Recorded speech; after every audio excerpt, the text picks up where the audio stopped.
330 ग्राम सोना, 33 भर जिसको कहते हैं सोने के आभूषण बरामद हुए हैं और इसके अलावा 5 किलो से अधिक चांदी बरामद हुई, चांदी के आभूषण बरामद हुए।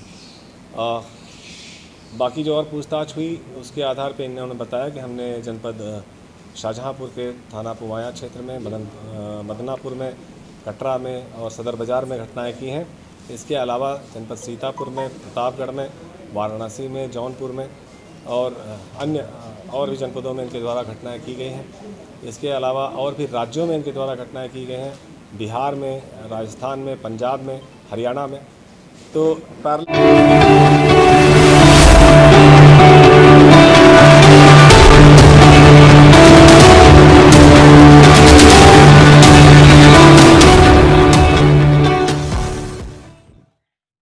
और आज भी पुलिस के वरिष्ठ अधिकारी ऐसे मौजूद हैं जो क्राइम की जड़ तक जाते हैं। इसी तरीके से आपको बता दें, शाहजहांपुर के पुलिस अधीक्षक एस आनंद ने वो करके दिखाया है। शायद शाहजहांपुर में पहली बार इतना बड़ा खुलासा हुआ जो हम आपको बताएंगे। और यह भी साबित हो गया है कि एक फोन कॉल को कितनी जिम्मेदारी से लिया गया और एक फोन की कॉल ने पूरा खुलासा कर दिया। विस्तार से आपको हम बताएंगे। 15 बदमाशों का गैंग पकड़ा जिसके पास से 19,72,500 रुपए के जेवरात और 2350 रुपए नगद, 2 लग्जरी गाड़ियां जो आप देख रहे हैं और इसके साथ अपाचे मोटरसाइकिल भी है।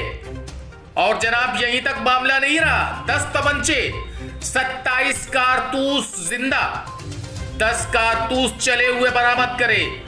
20 जून को पुलिस के पास एक कॉल आई थी, लेकिन उस कॉल को पुलिस ने इतनी जिम्मेदारी से लिया, पुलिस अधीक्षक ने आनन फनन टीमें लगा दी। थाना तिलर के अलावा आपको बता दें खुदागंज, जैतीपुर, गड़िया रंगीन और इसके साथ साथ सर्विस लाइंस का सहारा लिया। पुलिस अधीक्षक की यह तमन्ना थी कि अपराधी निकल न पाए और वही हुआ। जलालाबाद के खैरपुर चौराहे पर पुलिस की टीम और सर्विस लाइंस और एसओजी की संयुक्त टीम ने मिलकर जो दर दबोचा, जिसमें 15 बदमाश पकड़े गए। और 15 बदमाशों पर आपको बता दें, मित्री पर 21 मुकदमे दर्ज हैं, निसार पर 16 मुकदमे दर्ज हैं, शान आलम पर 15 मुकदमे दर्ज हैं, मुनीश पर 15 मुकदमे दर्ज हैं और नाज मोहम्मद पर 15 मुकदमे दर्ज हैं और अजीम पर 23। और उसके अलावा हमने आपको बताया कि 19,72,500 रुपए के जेवरात जो आप देख रहे हैं ये बरामद करे पुलिस अधीक्षक की पुलिस ने। और बेहतरीन कार्यशैली, शाहजहांपुर के अंदर पहली बार आपको बता दें इतना बड़ा गैंग पकड़ा गया जिसमें 15 बदमाश एक साथ थे और 2 गाड़ियां लग्जरी, एक अपाचे गाड़ी और यूपी के अलावा बाहर भी ये लोग डकैती डालते थे। पंखिए लोग हैं, बंजारा जिनको बोलते हैं। विस्तार से हम आपको दिखाएंगे, लेकिन एक बार फिर बता दें, पुलिस अधीक्षक, शाहजहांपुर के पुलिस अधीक्षक एस आनंद की पुलिस ने आपको बता दें थाना तिलर के सीओ की निगरानी में जो ऑपरेशन चला, बड़ी कामयाबी मिली। विस्तार से बताया पुलिस अधीक्षक ने, आपको हम सुनवाएंगे, लेकिन आपको हम बता दें एक कॉल करी गई, सिर्फ एक कॉल। उस कॉल में यह कहा गया कि 2 गाड़ियां हैं जो इस तरीके की अवैध काम करती हैं और एक सुनार भी है जो माल लेता है। लेकिन एक मोबाइल की कॉल को पुलिस अधीक्षक के द्वारा आई और इतनी जिम्मेदारी से उस कॉल को लिया गया कि पुलिस अधीक्षक एस आनंद ने आनन फनन जाल बिछा दिया। और जाल बिछाने के बाद सारे थाने की पुलिस के अलावा और भी थानों की पुलिस को बुलाया और नाकेबंदी कर दी। और यहां तक आपको बता दें, फोन कॉल करने वाले ने यह भी कहा कि गाड़ी वहां पर पहुंची और वही हुआ। यह है वो 15 बदमाश आपको बता दें जो पुलिस अधीक्षक एस आनंद की पुलिस ने पकड़ा, जिनके पास से एक बार फिर बता दें आपको 19,72,500 रुपए के जेवरात, 2350 रुपए नगद, 2 लग्जरी गाड़ियां, एक अपाचे मोटरसाइकिल, 7 मोबाइल, 10 तमंचे, 27 कारतूस जिंदा, 10 खोखे कारतूस के बरामद हुए। बाखूबी आप देख लीजिए। और विस्तार से पुलिस अधीक्षक ने क्या कहा आपको सुनवाएंगे। हालांकि आपको बता दें 1 लाख रुपए का इनाम भी पुलिस अधीक्षक ने बताया कि घोषणा की गई है उन पुलिस कर्मियों को देने के लिए। बाखूबी आप देखिए ये वो शातिर डकैत हैं, 15 डकैत, जिनकी अपने आप में एक पकड़ है और हर काम को बड़ी खूबसूरती से करते थे, लेकिन शाहजहांपुर में आकर फेल हो गए। क्यों? क्योंकि शाहजहांपुर के अंदर पहली बार इस तरीके का खुलासा हुआ है। बड़ा खुलासा, बड़ा गैंग, 15 बदमाश पकड़े। विस्तार से बताया है पुलिस अधीक्षक एस आनंद ने। हम आपको रूबरू करवाएंगे भी और पल पल की उन्हीं की जुबानी सुनवाएंगे भी कि कितने शातिर हैं अपराधी।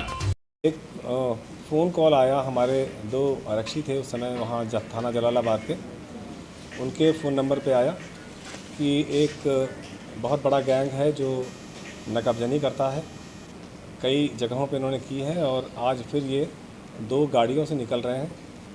ये फतेहगंज पूर्वी साइड से निकलेंगे और कटरा होते हुए जाएंगे। इस पे अगर आप लोग कार्रवाई करेंगे तो आपको बहुत बड़ा कैच मिल सकता है। ये कौन था, क्या था, इसकी बहुत जानकारी नहीं है, लेकिन दोनों आरक्षियों ने बहुत जिम्मेदारी से इसको अपने इंस्पेक्टर को बताया। इंस्पेक्टर ने तत्काल वरिष्ठ अधिकारियों को बताया और इन लोगों ने इसको प्लान किया बाकायदे।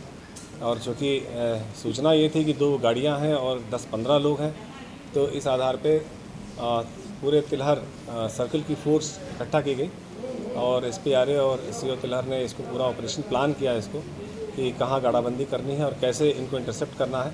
ये भी सूचना थी कि उनके पास वेपन्स भी काफ़ी हैं और इसलिए हमारा बचाव भी ज़रूरी है, हमारी सुरक्षा भी आवश्यक है। तो इसके हिसाब से इसको प्लान किया गया, गाड़ाबंदी की गई और जैसे ही वो गाड़ी क्रॉस हुई, मुखबिर ने बताया कि यही गाड़ियाँ हैं।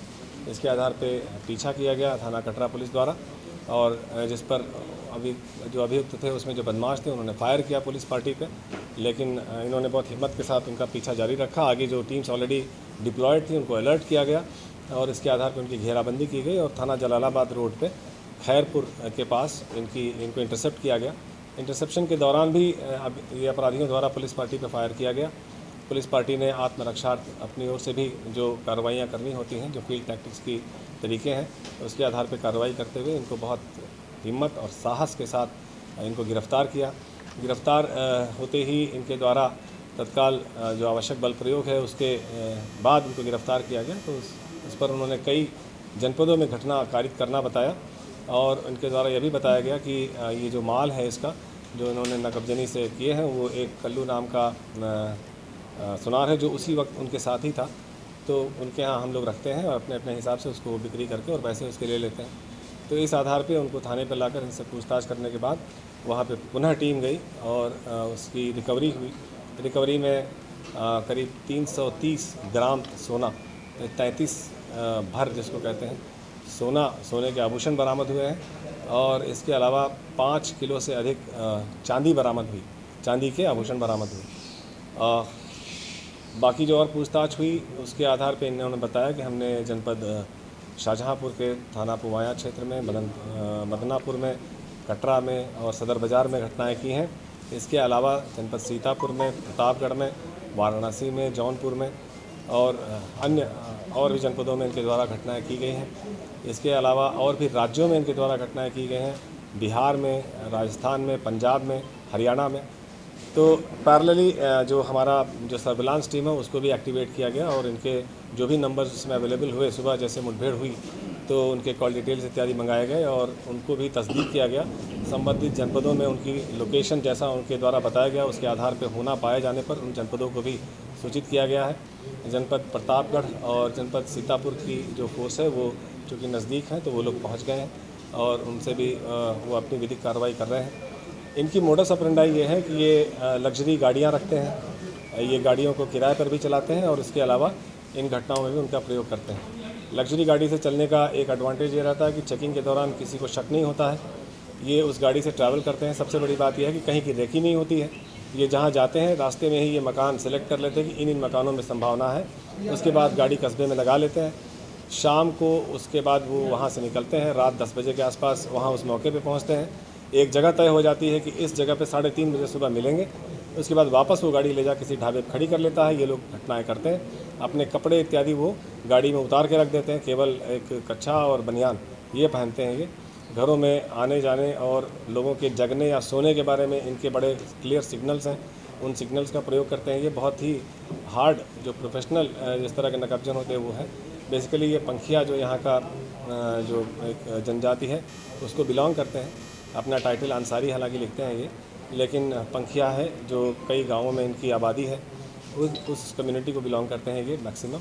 इनमें से 2 ऐसे हैं जो किसी अन्य जाति के हैं, अदरवाइज़ सारे लोग इसी पंखिया बिरादरी के हैं, जो जिनका ये पेशा ही है जराइम। ये शुरू से यही काम करते आए हैं थोड़ा सा होश संभालने के बाद। तो आज भी ये इसी तरह से किसी जनपद को जा रहे थे। जाते समय ये कभी भी ये तय नहीं होता कि फ़लाँ जगह ही घटना करनी है। वो निकलते हैं, रास्ते में जो भी उनको ठीक लगता है वहाँ वो टारगेट अपना फिक्स करने के बाद रात में ये अपनी घटनाएँ करते हैं। बाकी जो जनपद हैं उनको हम लोगों ने सूचित कर दिया है। वहाँ भी अपने अपने हिसाब से वो लोग कार्रवाई, जो विधिक कार्रवाई इसकी होगी वो करेंगे। संबंधित राज्यों में सूचना देने की स्थिति इस वक्त इतनी नहीं है, क्योंकि ये जनपद नहीं जानते हैं कि किस जनपद में, किस थाना क्षेत्र में उन्होंने घटना की है।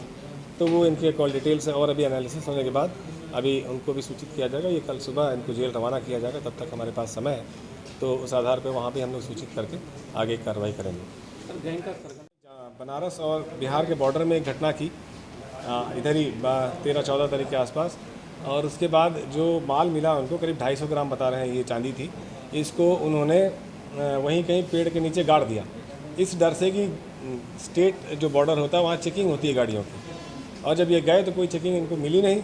तो वापसी में इन्होंने सोचा उसको ले लेंगे, तब तक बारिश हो रही थी और जगह भूल गए जहाँ उन्होंने माल रखा होता। तो वो भी हम लोगों ने सूचित किया है कि कोई इस तरह घटना हुई हो जहाँ इन्होंने उसी के आसपास कहीं माल गड़ा हुआ है, जिसकी गुंजाइश थोड़ी कम है, लेकिन कोशिश करेंगे कि वहाँ से टीम आए तो इनको कस्टडी रिमांड पे ले जाके और इसको बरामद करें, घटना अगर वहाँ हुई है।